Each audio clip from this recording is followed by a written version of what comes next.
மன நிறைவுடன் வாழ்வோம். Price Lord. என் நிலையிலும் மன நிறைவோடு இருக்க கற்றுக்கொண்டுள்ளேன்.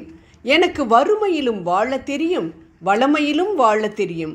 வயிறார உண்ணவோ பட்டினி கிடக்கவோ நிறைவோ குறைவோ எதிலும் எந்த சூழலிலும் வாழ பயிற்சி பெற்றிருக்கிறேன். எனக்கு வலுவூட்டுகிறவரின் துணை கொண்டு எதையும் செய்ய எனக்கு ஆற்றல் உண்டு என்று பிலிப்பியர் 4:11 முதல் 13 வரை புனித பவுல் கூறுவதை பார்க்கின்றோம். வைராக்கியமாக ஆண்டவருக்காக வாழ்ந்த புனித பவுல் சொல்வதைப் போல நாமும் எந்த சூழ்நிலையிலும் மனநிறைவோடு வாழ கற்றுக்கொள்ள வேண்டும் என்றும் பின் அதை கடைப்பிடிக்க வேண்டும் என்றும் விவிலியம் நமக்கு அறிவுறுத்துகின்றது. நமக்கு சோஷியல் மீடியாக்களின் மூலமாக நிறைய இன்ஃபர்மேஷன் இப்போ நமக்கு கிடைக்குது. ஆனால் டிரான்ஸ்ஃபர்மேஷன் தான் இல்லை. அதாவது செய்திகள் அதிகம், ஆனால் மாறுதல் 0.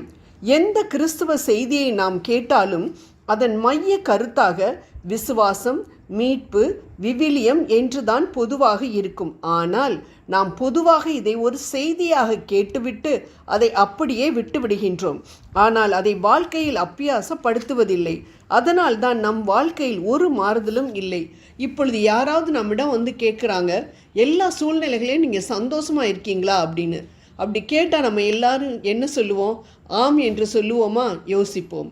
ஆனால் பவுல் சொல்கிறார், எந்த சூழ்நிலையிலும் மன நிறைவோடு இருக்க கற்றுக்கொண்டேன் என்று.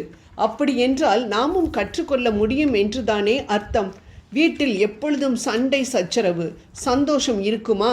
அடுத்த வேளை சாப்பாட்டிற்கே வழி இல்லை, சந்தோஷம் இருக்குமா? படித்தும் வேலை இல்லை, சமாதானம் இருக்குமா? யோசிப்போம் அன்பானவர்களே. ஆனால் எந்த சூழ்நிலையிலும் நான் சந்தோஷமாக இருக்கிறேன் என்று புனித பவுல் சொல்கின்றார். அவரது வாழ்க்கை எப்படிப்பட்ட வாழ்க்கை? பணக்கார வாழ்க்கையா? இல்லை, பயங்கர கஷ்டமான வாழ்க்கை. அவர் 2 கொரிந்தியர் 11:23 33 வரைக்கும் அவரது பாடுகளையெல்லாம் சொல்வதை பார்த்தால் நமக்கே நடுக்கம் உண்டாகின்றது. பிற மத நண்பரிடம் என் இயேசு எனக்கு இதை செய்தார், அவர் உங்களுக்கும் அதை செய்வார் என்று சொல்ல தயங்கும் நாம் எங்கே?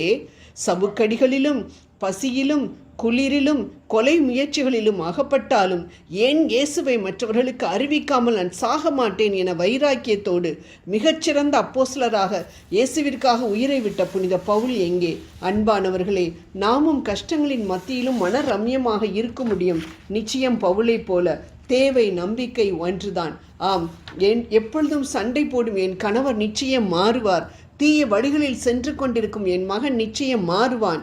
ஏனென்றால் மலையே பெயர்ந்து போகும் நீ விசுவசித்தால் என்று சொல்லியிருக்கும் என் ஆண்டவரிடம் தினமும் இவர்களுக்காக நான் ஜெபிக்கின்றேனே, எப்படி இது நடக்காமல் இருக்கும் என்று எப்பொழுது நாம் நினைக்கின்றோமோ அப்பொழுது மன நிறைவோடு வாழ நாம் கற்றுக்கொள்ள முடியும்.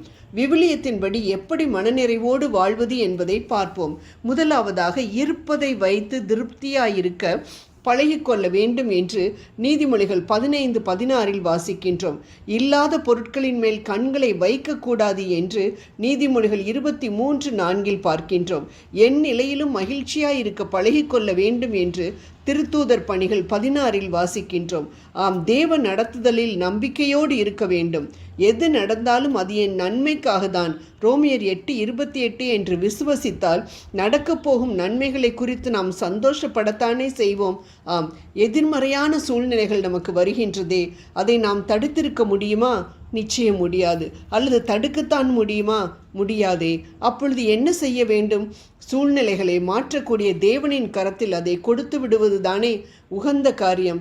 கடைசியாக, இக்காலத்து பாடுகள் இனி வெளிப்பட போகும் மகிமைக்கு ஒப்பிடத்தக்கவைகள் அல்ல என்று சொல்லி அனைத்து காரியங்களுக்கும் நன்றி சொல்ல பழகி கொண்டால் என் நிலையிலும் நாம் மனநிறைவோடு இருக்க முடியும்.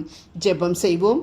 அன்பின் ஆண்டவரே, சுகமாய் வாழும் போதும் வேதனைப்படும் பொழுதும் உமக்கு நன்றி கூறி மன நிறைவோடு வாழும் மனதை எனக்கு தர வேண்டுகின்றேன். ஆமேன்.